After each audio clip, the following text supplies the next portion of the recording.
जय शिव गोरख। प्रिय श्रोताओं, आप सुन रहे हैं वाल्मीकि रामायण। और आज आप सुनेंगे वाल्मीकि रामायण का भाग 169 तथा उत्तरकांड का भाग 33। पिछले भाग में आपने सुना कि श्री राम ने शत्रुघ्न को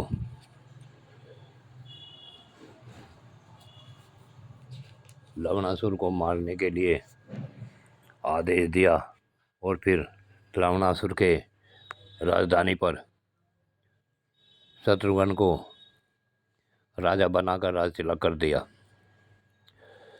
उसके पश्चात शत्रुघ्न ने अपनी सेना आगे भेज दी और इससे आगे की कथा इस भाग 169 में सुने। प्रिय श्रोताओं,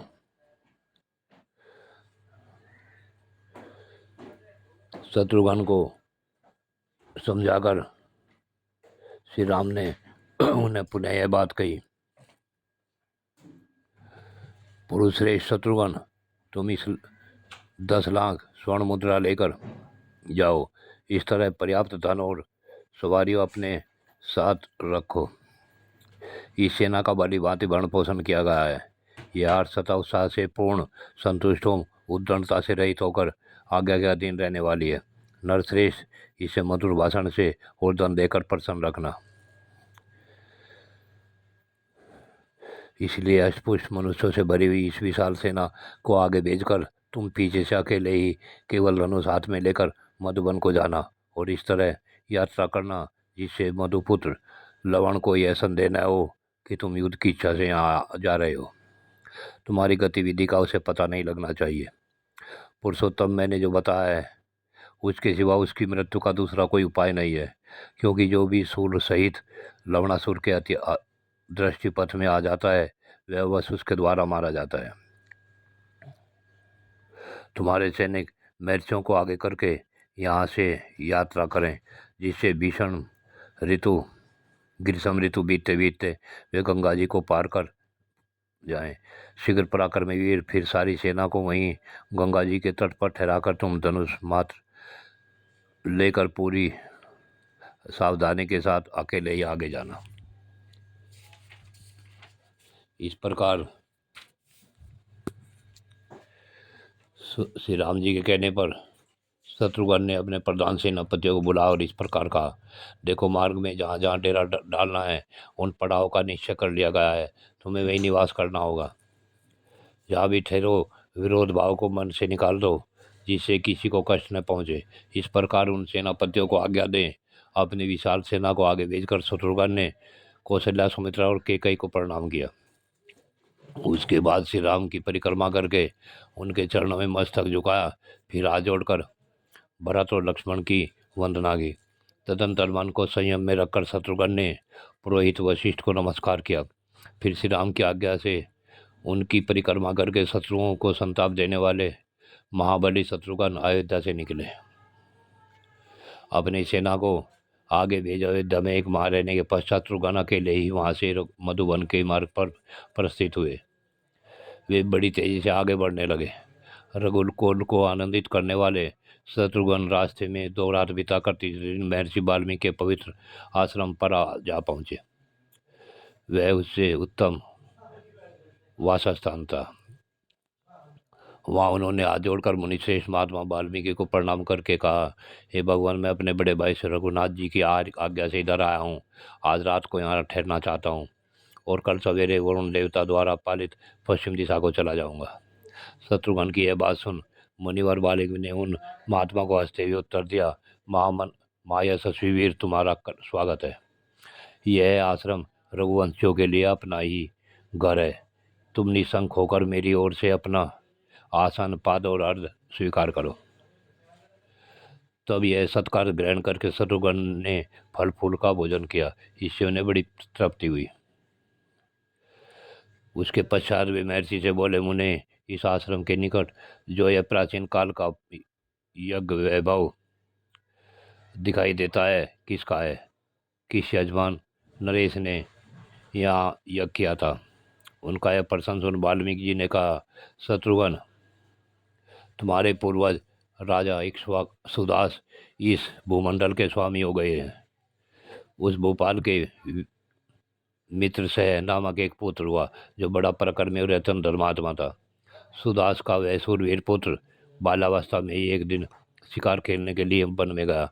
वहां उसने दो राक्षस देखे जो सब और बारंबार विचर रहे थे। वे दोनों गौर राक्षस बाघ का रूप धारण करके कई हजार मृगों को मारकर खा गए, फिर भी संतुष्ट नहीं हुए। तब उन दोनों राक्षसों को उसने देखा, साथ ही उनके द्वारा मृग सुन किए गए उन वन की अवस्था पर दृष्टिपात किया। इससे वे महान क्रोध से भर गए और उनमें से एक को विशाल अक्षण में विशाल विशाल बाण से मार डाला। एक को धराशायी करके वे पुरुष परवर निश्चिंत हो गए। उनका अमरस जाता रहा और वे उस मरे हुए राक्षस को देखने लगे। उस राक्षस के मरे हुए साथी को जब सोदास देख रहे थे, उस समय उनकी ओर दृष्टिपात करके उस दूसरे राक्षस ने मन ही मन घोर संताप किया और सोदास से इस प्रकार कहा, महापापी नरेश, तूने मेरे निरपराध साथी को मार डाला, इसलिए मैं तुमसे ही इसका बदला लूँगा। ऐसा कहकर वह राक्षस वहाँ अंतर्धान होगा और दीर्घकाल के पश्चात सुदास कुमार मित्र सह अयोध्या के राजा हो गए। उन्हीं राजा मित्र सह ने इस आश्रम के समीप अश्वमेघ नामक महायज्ञ का अनुष्ठान किया। महर्षि वशिष्ठ अपने तपोबल से उस यज्ञ की रक्षा करते थे। उनका वह महान यज्ञ बहुत वर्षों तक चलता रहा। वह भारी धन संपत्ति से संपन्न यज्ञ देवताओं के यज्ञ की समानता करता था।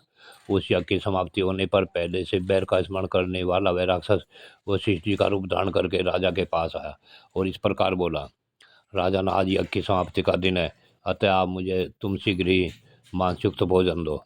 इस विषय में कोई विचार नहीं करना। ब्राह्मण रूपधारी राक्षस की कही गई वह बात सुन राजा ने रसोई बनाने में कुशल रसोइयों से कहा। महाराज की इस आज्ञा को सुनते ही रसोइये के मन में भी बड़ी घबराहट पैदा हो गई। वह सोचने लगा, आज गुरुजी अभक्ष भक्षण में कैसे परवश होंगे। यह देख फिर उस राक्षस ने ही रसोइये का वेश बना लिया। उसने मनुष्य का मांस लाकर राजा को दे दिया और कहा, यह मांस युक्त नाने हूँ, हविष्य लाया हूँ, यह बड़ा ही स्वादिष्ट है। नरश्रेष्ठ अपनी पत्नी रानी मैदंती के साथ राजा मित्रसेन ने राक्षस के लाए उस मांसयुक्त भोजन को वशिष्ठ के सामने रखा। थाली में मानव मांस परोसा गया है। यह जानकर महर्षि वशिष्ठ महान क्रोध से भर गए और इस प्रकार बोले, राजन, तुम मेरे लिए ऐसा भोजन देना चाहते हो, इसलिए यही तुम्हारा भोजन होगा, इसमें संशय नहीं है। तुम मांसभक्षी राक्षस हो जाओगे। यह सुनकर राजा ने कुपित हो हाथ में जल ले लिया और वशिष्ठ मुनि को साप देना आरंभ किया। तब तक उनकी पत्नी ने उन्हें रोक लिया। वे बोली, राजन, भगवान वशिष्ठ मुनि इन सब के स्वामी है, अतः आप अपने देवतुल पुरोहित को बदले में साप नहीं दे सकते। तब धर्मात्मा राजा ने तेज और बल से संपन्न उस क्रोध में जल को नीचे डाल दिया, उससे अपने दोनों पैरों को सींच लिया। ऐसा करने से राजा के दोनों पैर तत्काल चितकबरे हो गए। तभी से मां यशस्वी राजा चितकबरे पैर वाले के नाम से ही ख्याति हुई। तदंतर पत्नी सहित राजा ने बारंबार प्रणाम करके फिर वशिष्ठ से कहा, ब्रह्म से आप ही का रूप धारण करके किसी ने मुझे ऐसा भोजन देने के लिए प्रेरित किया था। राजा धीराज मित्र सह की यह बात सुन और उसे राक्षस की करतूत जानकर वशिष्ठ ने पुनः उन नरेश से कहा, राजन, मैंने रोज से भरकर जो बात कह दी है, इसे व्यर्थ नहीं किया जा सकता, परंतु इसमें छूटने के लिए मैं तुम्हें एक वर दूंगा। यह साप 12 वर्षों तक रहेगा, उसके बाद इसका अंत हो जाएगा। मेरी कृपा से तुम्हें बीती हुई बात का स्मरण नहीं रहेगा। इस प्रकार उस शत्रुदमन राजा ने 12 वर्षों तक उस साप को भोगकर पुनः अपना राज पाया और प्रजाजनों का निरंतर पालन किया। ये रघुनंदन, उन्हें राजा कुष्मांडपाद के यज्ञ का यह सुंदर स्थान मेरे इस आश्रम के समीप दिखाई देता है, जिससे विषय में तुम पूछ रहे हो। महाराज मित्र सह की उस अत्यंत दारुण कथा को सुनकर शत्रुघ्न ने महर्षि को प्रणाम करके पर्णशाला में प्रवेश किया। जय शिव गोरक्ष। प्रिय श्रोता, आज की कथा यहीं पूर्ण होती है। आगे की कथा अगले भाग में।